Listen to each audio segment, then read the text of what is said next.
ধন্যবাদ আপনাদের সবাইকে আমন্ত্রণ জানাচ্ছি আলোর মিছিল কর্তৃক আয়োজিত রবিবারের আড্ডা অনুষ্ঠানে। আমাদের সঙ্গে যুক্ত হয়েছেন আহ, মার্কিন যুক্তরাষ্ট্র থেকে জনাব সৈয়দ মেহেদী হাসান। আমি আপনাকে ধন্যবাদ জানাচ্ছি আমাদের আলোচনায় যুক্ত হওয়ার জন্য।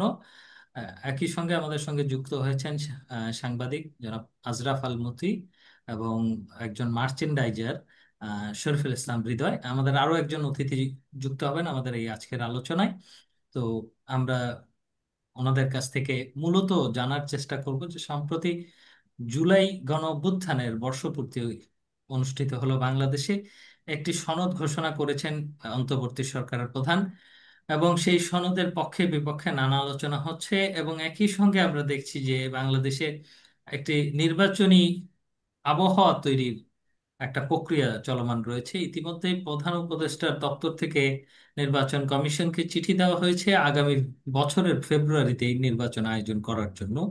এবং ঘটনার ধারাবাহিকতায় আমরা যেটি দেখেছি যে ঢাকা বিশ্ববিদ্যালয়ে একটি ছাত্র সংগঠনের হল কমিটি দেওয়ার ঘটনাকে কেন্দ্র করে শিক্ষার্থীদের আন্দোলনের মুখে বিশ্ববিদ্যালয় প্রশাসন বিশ্ববিদ্যালয়ে ছাত্র রাজনীতির নিষিদ্ধের একটি ঘোষণা দিয়েছে।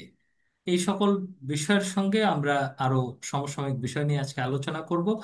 আমরা প্রথমেই যে বিষয়টি নিয়ে আলোচনা করতে চাই সেটি হচ্ছে জুলাই গণ অভ্যুত্থানের আকাঙ্ক্ষা এবং বাস্তবতা।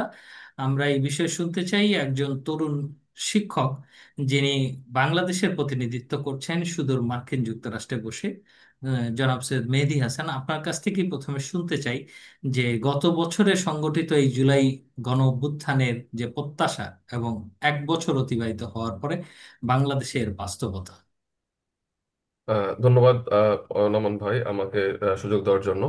তো আমি আহ, ঠিক আসলে এটা খুবই একটা ব্রড টপিক এবং কোথা থেকে শুরু করবো আমি বুঝতে পারতেছি না। আমি গত বছর থেকে শুরু করি, আসলে গত বছরের আন্দোলনটা থেকে শুরু করি, যে আন্দোলনটা আসলে ঠিক কি কারণে শুরু হয়েছিল। আমার কাছে যে জিনিসটা মনে হয় যে আহ, এই আন্দোলনটা শুরু থেকে একটা অর্গানিক্যালি গড়ে ওঠা একটা আন্দোলন, এবং অনেক দিন ধরেই যে হচ্ছে কাইন্ড অফ বঞ্চনা বলতে পারেন, বা আহ, আমি একটু প্যারালাল টানি 1971-এর সাথে 24-এর। যে ধরেন 70-এ কি হলো, আমরা হচ্ছে একটা ইলেকশন জিতলাম, ফেয়ার ইলেকশন জিতলাম, এবং তারপরে আমরা ক্ষমতা আসতে পারলাম না। এবং 24-এও আসলে কি হচ্ছে, at the end of the day আপনি এসে দেখতেছেন যে হচ্ছে আপনি ইকুইটেবল একটা সিস্টেম পাচ্ছেন না, আপনি ফেয়ার একটা সিস্টেম পাচ্ছেন না যখন আপনি চাকরি করতে যেতে চাচ্ছেন। জিনিসটা আলটিমেটলি শুরু হলো এখান থেকে, এবং আস্তে আস্তে আস্তে আস্তে জিনিসটা হচ্ছে বের হইতে থাকলো যে হ্যাঁ, আমাদের এটাতে সমস্যা হচ্ছে, ওটাতে সমস্যা হচ্ছে, আমরা ভোট দিতে পারি নাই গত 10-12 বছর ধরে, 14 সালের ইলেকশন থেকে আমরা ভোট দিতে পারি নাই।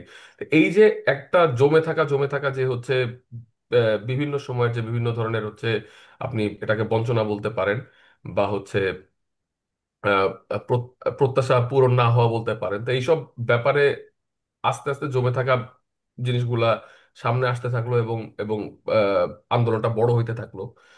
তো শেষ পর্যন্ত আমি তারপরেও মনে করি যে যদি আহ, শ- জুলাইয়ের শেষ সপ্তাহ বা আগস্টের শুরুতে এসে তৎকালীন যে সরকার ছিল তারা যদি হচ্ছে এসে ক্ষমা প্রার্থনা করতো এবং বলতো যে না ঠিক আছে, আমরা এটা ভুলভাবে ট্যাকেল করছি, আমাদের উচিত হচ্ছে এটাকে হচ্ছে আমরা আমরা তাইলেও হয়তো বা জিনিসটা এরকম পর্যন্ত যাইতো না। কিন্তু শেষ পর্যন্ত যেটা আমি মনে করি বাংলাদেশের জন্য যে জিনিসটা ভালো হয়েছে জুলাই বিপ্লবে, at the end of the day, যে আমরা হচ্ছে অনেকদিন ধরে চলে আসা একটা সরকারকে ওভারথ্রো করতে পারছি, যারা কাইন্ড অফ হচ্ছে একটা আহ, এক একনায়কতন্ত্রই বলবো আমি আর কি, এটাকে একনায়কতন্ত্রই বলবো, যে একনায়কতন্ত্র প্রতিষ্ঠা করতেছিল। তো সেই ক্ষেত্রে ডেফিনেটলি আমি মনে করি যে হচ্ছে জুলাই বিপ্লব খুবই একটা নেসেসারি একটা দরকার ছিল আমাদের আহ, জন্য। এরকম একটা আন্দোলন ছাড়া আমরা হচ্ছে এরকম একটা আহ, সরকারকে হচ্ছে উৎখাত করতে পারতাম না। আর আপনি দ্বিতীয় যে জিনিসটা বলতেছেন যে হচ্ছে এটার প্রত্যাশার যে জায়গাগুলো ছিল, আমাদের প্রত্যাশা ছিল হচ্ছে 71-এর পরে আমাদের যেরকম প্রত্যাশা ছিল যে আমরা হচ্ছে মোর ইকুইটেবল সোসাইটির দিকে যাব, আমরা আরো আহ, হচ্ছে আমাদের যে জনগণের সাথে যে সরকারের যে হচ্ছে পার্থক্য সেটা কমে আসবে। তো কিন্তু দুঃখজনক বিষয় হচ্ছে এগুলোর কোনোটাই আসলে হচ্ছে। আরেকটা জিনিস যেটা নিয়ে আমি কথা বলতে চাই, যে ভারতীয় আগ্রাসন, যে আপনার গত আহ, হচ্ছে আওয়ামী লীগ সরকার সময় আমরা যেটা দেখছি যে আমাদের সব দিকে কম বেশি ভারতীয় আগ্রাসন প্রচন্ড হচ্ছে পরিমাণে হয়েছে, বিভিন্ন ধরনের আপনার সাংস্কৃতিক আগ্রাসন হয়েছে। তো এই জিনিসপত্রগুলো হচ্ছে আমার কাছে মনে হয় যে সবাইকেই কিছুটা বিরক্ত করছে। তো জুলাই বিপ্লবের পর আমাদের যেই আকাঙ্ক্ষাগুলো ছিল, আমার মনে হয় ভারতীয় আগ্রাসন কমা ছাড়া আর কোনো দিকে আমাদের আকাঙ্ক্ষা আসলে পূর্ণ হয় নাই। আমরা দেখতে পাচ্ছি যে বাকি যা ছিল আস্তে আস্তে সবকিছু সেরকমই হয়ে যাচ্ছে। তারপরে কিছুটা হচ্ছে আমি বলবো হচ্ছে আপনার মৌলবাদের উত্থান হয়েছে কিছুটা। তো এইসব ব্যাপারে আমার কাছে মনে হয় যে জনগণ আসলেই খুশি না বা সন্তুষ্ট না। সবচেয়ে যে বিষয়টা আমার কাছে অ্যালার্মিং মনে হয়েছে সেটা হচ্ছে অনেকেই এখন বলতেছে, যারা ধরেন শুরু থেকে জুলাই বিপ্লবের খুব সাপোর্টে ছিল, তারা বলতেছে যে আগেই ভালো ছিলাম। এই ধরনের একটা মেন্টালিটি তৈরি হচ্ছে আমাদের মধ্যে, যেটা মানে ইন দা লং রান আমার মনে হচ্ছে না যে এটা ভালো হবে আর কি। আমি এটা হচ্ছে আর কি আমার মতামত। জি, ধন্যবাদ। আমি আপনার কাছে এই বিষয়ে আবার আসবো। তো আমরা যেই আলোচনা শুনছিলাম সৈয়দ মেহেদী হাসানের কাছ থেকে, আমরা এখন শুনতে চাই আমাদের তরুণ সাংবাদিক আশরাফ আল মুতির কাছ থেকে যে সৈয়দ মেহেদী হাসান যেমনটি বলছিলেন যে সবকিছু আগের মতোই হয়ে যাচ্ছে এবং জুলাই গণ অভ্যুত্থানের প্রত্যাশা পূরণ হয়নি। আমরা দেখেছি যে অন্তর্বর্তী সরকার গঠনের পরে সংস্কার প্রক্রিয়ার একটি উদ্যোগ নেওয়া হয়েছিল এবং কমিশন গঠন করা হয়েছে, তাদের প্রতিবেদন এসেছে এবং একটি জাতীয় ঐক্যমত্য কমিশনও প্রতিষ্ঠিত হয়েছে। মোটা দাগে সৈয়দ মেহেদী হাসান যেটি বলার চেষ্টা করেছেন যে ভারতীয় আগ্রাসনের যে বিষয়টি সেটি কিছুটা নিয়ন্ত্রণে আসলেও জুলাই আন্দোলনের মূল প্রত্যাশা পূরণ হয়নি। তো আপনি যদি আমাদেরকে বলতেন যে আসলে কি করলে জুলাই অভ্যুত্থানের বা গণ অভ্যুত্থানের আকাঙ্ক্ষাটা বাস্তবে রূপ নেওয়ার একটি সুযোগ পেত। ভাই, প্রথম কথা হচ্ছে যে আসলে এই আন্দোলনটা তো যৌক্তিক একটা আন্দোলন ছিল। তো সবারই প্রত্যাশাটা অনেক বেশি ছিল। এটার মোটা দাগে যে প্রত্যাশাটা ছিল সেটা হচ্ছে যে সবার একটা প্রতিনিধিত্ব থাকবে, বা আমরা একটা গণতান্ত্রিক সরকার সামনে দেখতে পাবো আমাদের দেশে। যে অন্যায়গুলো হচ্ছে গত সরকারের আমলে আমরা যে অন্যায়গুলো দেখেছি সেগুলো অনেকটা কমে আসবে, দুর্নীতি কমে আসবে, এবং আমরা মোটা দাগে একটা স্থিতিশীল পরিস্থিতির দিকে চলে যাব। এবং এইটা করার জন্য আমরা আসলে সাধারণ মানুষরা তো সংস্কার বলতে আমরা সংস্কার শব্দটা বুঝি, কিন্তু সংস্কার কোন জায়গায় করতে হবে সেটা সম্পর্কে আমাদের সবারই খুব ভেগ একটা আইডিয়া। তো ওই জায়গাগুলোর ক্ষেত্রে আমরা কিছু উল্লেখযোগ্য পদক্ষেপ আশা করেছিলাম, যেটা আসলে আহ, অন্তর্বর্তী সরকারের কাছ থেকে আমরা পাইনি। কারণ গত 1 বছরের দিকে যখন আমরা তাকাই তখন আমরা দেখতে পাই যে বাংলাদেশে অনেক অস্থিতিশীল অবস্থা তৈরি হয়েছে এবং অনেক ধরনের সহিংসতা হয়েছে বা এখনো হচ্ছে। তো এখানে যেমন হতে পারতো আমাদের বিচার বিভাগ খুব সুন্দরভাবে স্বাধীন প্রক্রিয়া কাজগুলো করতে পারতো। আমরা শুরুতেই দেখলাম বিভিন্ন আহ, দণ্ডপ্রাপ্ত আসামি বা আপনার বিতর্কিত বলবো, বিতর্কিত আসামিরা ছাড়া পেয়ে যাচ্ছে, এবং এদের মধ্যে অনেকে এমন আছে যারা রীতিমতো সিকিউরিটি থ্রেট। সেই সব ক্ষেত্রে আমরা দেখলাম কিছুই হলো না।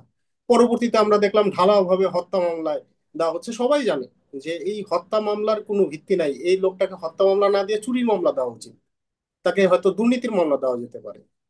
কিন্তু সেটা হয়তো আমরা দেখছি যে বিচার বিভাগ ওইভাবে হ্যান্ডেল হচ্ছে না। এই যে এই ধরনের অসঙ্গতি গুলো, এগুলো আসলে মানুষ এক্সপেক্ট করে না, মানুষ এক্সপেক্ট করেছিল লজিক্যাল। কারণ আমরা এই অসঙ্গতিটার বিরুদ্ধেই কিন্তু আসলে আন্দোলনটা হয়েছিল, জুলাই আন্দোলন। সেই জিনিসটার একটা ভারসাম্য চেয়েছিল সবাই। তো আমার মনে হয় এই অসঙ্গতিগুলো না থাকলে হয়তো আমরা যে সংস্কারটা প্রত্যাশা করেছিলাম সেটা দেখতে পারতাম বা সেটা পেতাম। এইটাই। জি, ধন্যবাদ জনাব আশরাফ। আমরা এখন জনাব শরীফুল ইসলাম হৃদয়ের কাছে জানতে চাইবো, যেমনটি জনাব আশরাফ বলছিলেন যে কতগুলো অসঙ্গতির কথা তুলে ধরছিলেন এবং গণতন্ত্রের একটি কথা উনি বলছিলেন। তো আমরা একই সময় শুনছি যে সরকার একটি নির্বাচনের কথা বলছে। আপনার কি মনে হয় যে একটি নির্বাচনের মধ্যে দিয়ে বাংলাদেশে একটি গণতান্ত্রিক পরিবেশ ফিরে আসতে পারে, অথবা এই অসঙ্গতিগুলো দূর করা সম্ভব? যেমন আমরা একই সঙ্গে বিভিন্ন রাজনৈতিক দলের কাছ থেকে বিভিন্ন ধরনের বক্তব্য কিন্তু পাচ্ছি যে সংস্কারের আগে নির্বাচন নয়, বা বিচার প্রক্রিয়া সম্পন্নের আগে নির্বাচন নয়।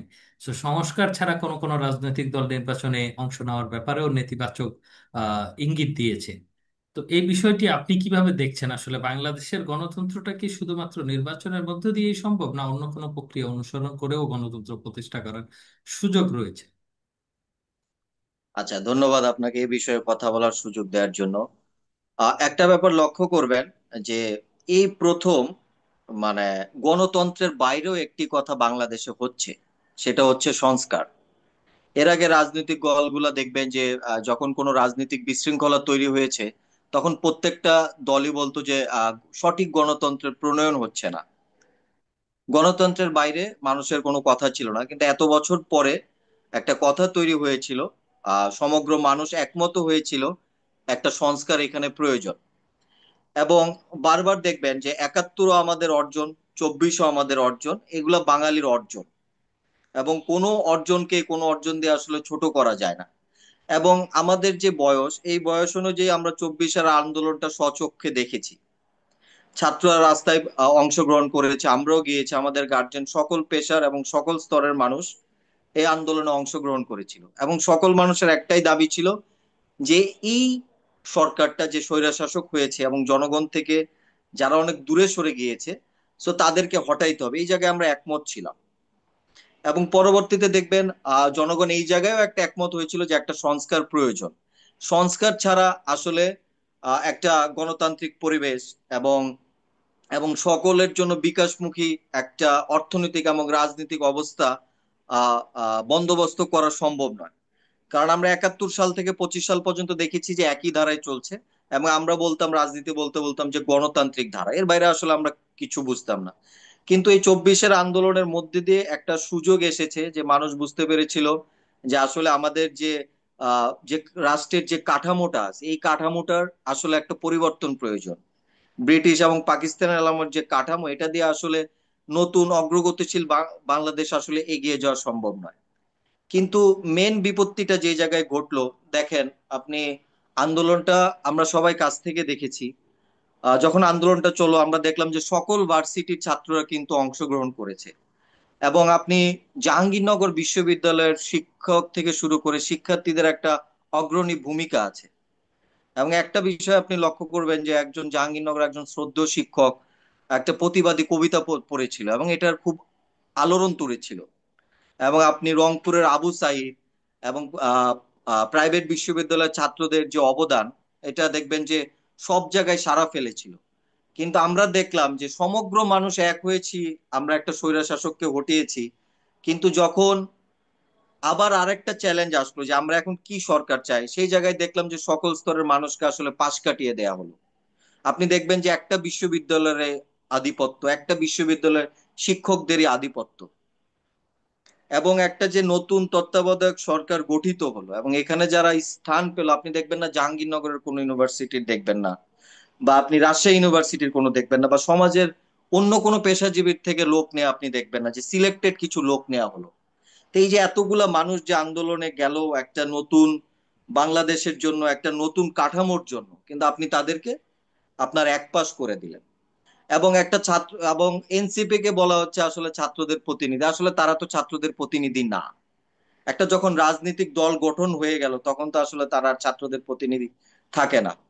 তা আমি বলবো যে আসলে এখন যে কাঠামোতে আছে, এই কাঠামোতেই যদি নির্বাচন চলে, কখনোই আসলে বাংলাদেশে গণতান্ত্রিক পরিবেশ গঠন করা সম্ভব নয়। কারণ আপনি একই সিস্টেম রেখে একটা স্বৈর শাসককে হটিয়ে আপনি আবার সেই শাসন কাঠামোতে আপনি চাচ্ছেন যে একটা কিছু মানুষ এসে একটা সুন্দর পরিবেশ তৈরি করবে, এটা আসলে কখনোই সম্ভব নয়।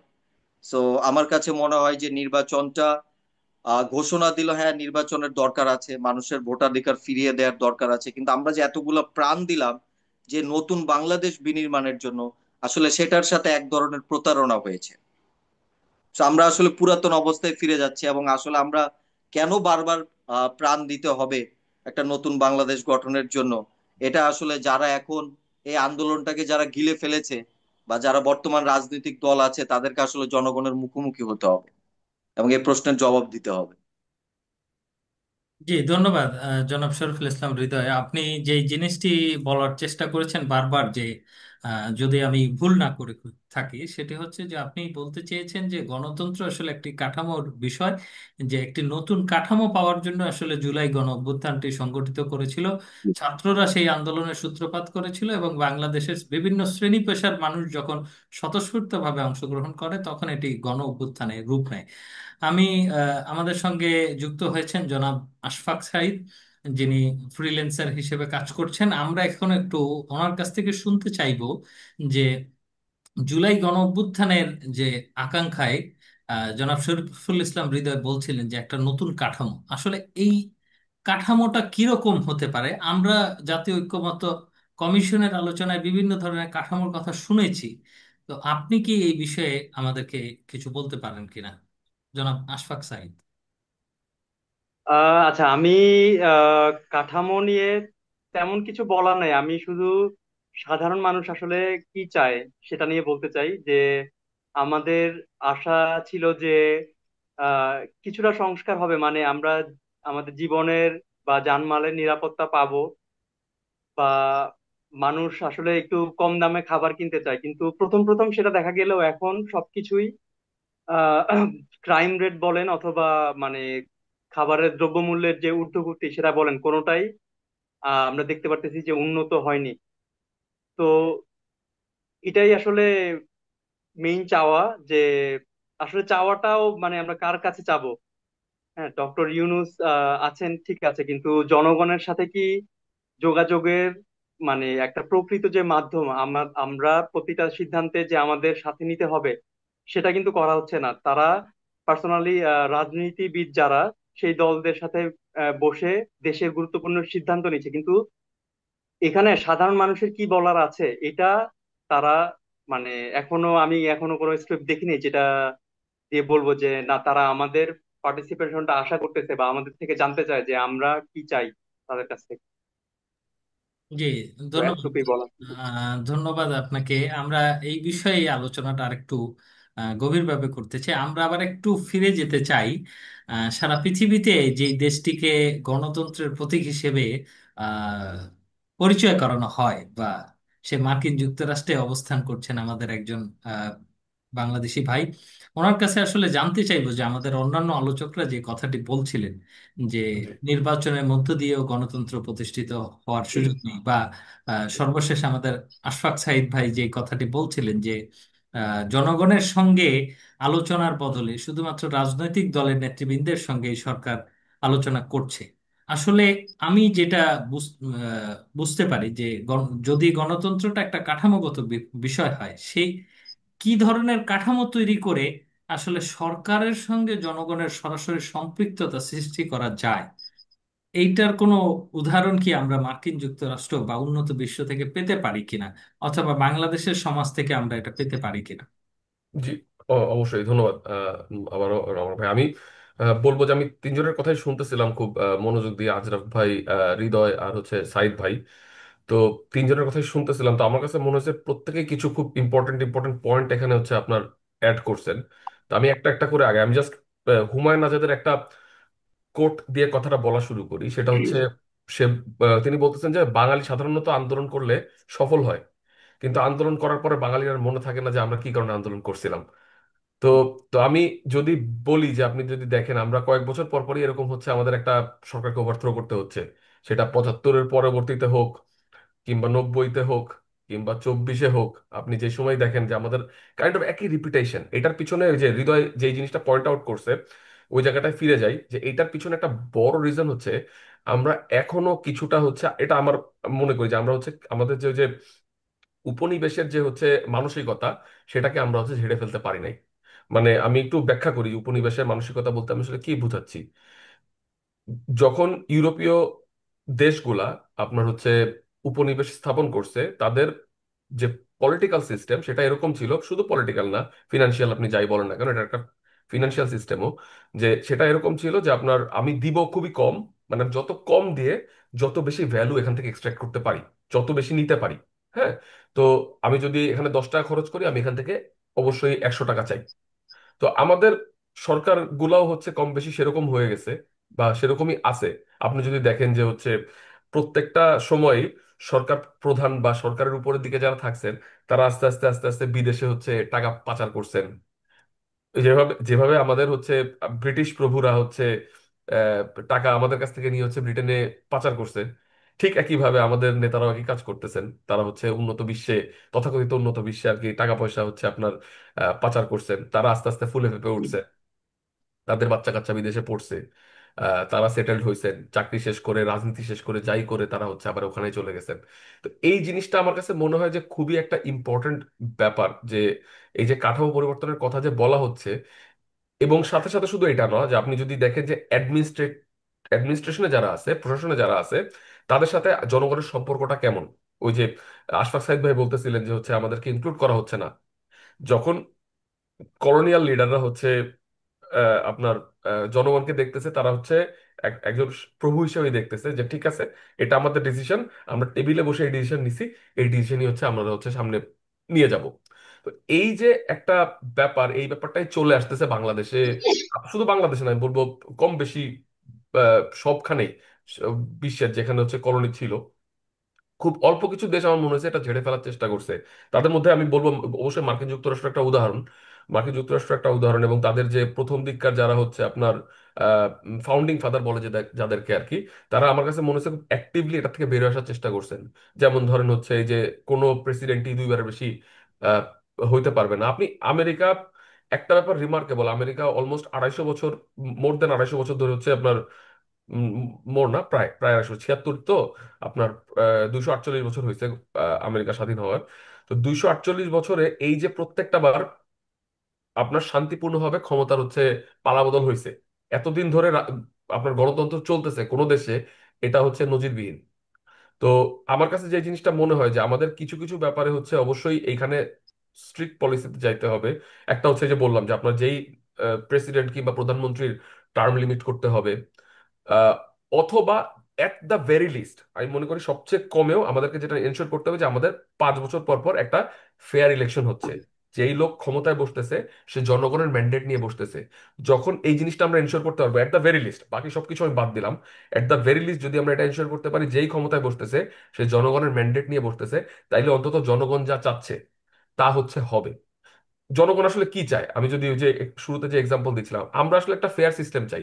আমরা চাই হচ্ছে we want to be treated equally, আমরা চাই হচ্ছে আমাদেরকে সমান অধিকার দেওয়া হোক, একটা চাকরিতে সমান অধিকার দেওয়া হোক, একটা যেই জায়গাতে আমরা পুলিশের কাছে যাচ্ছি সমান অধিকার দেওয়া হোক, আমরা যেইখানে যাচ্ছি একটা আমাদের, আমরা বাকি সবার সাথে হচ্ছে আমরা যেন একটা ইকুইটেবল সিস্টেম পাই, সেটার হচ্ছে আমাদের এক্সপেকটেশন।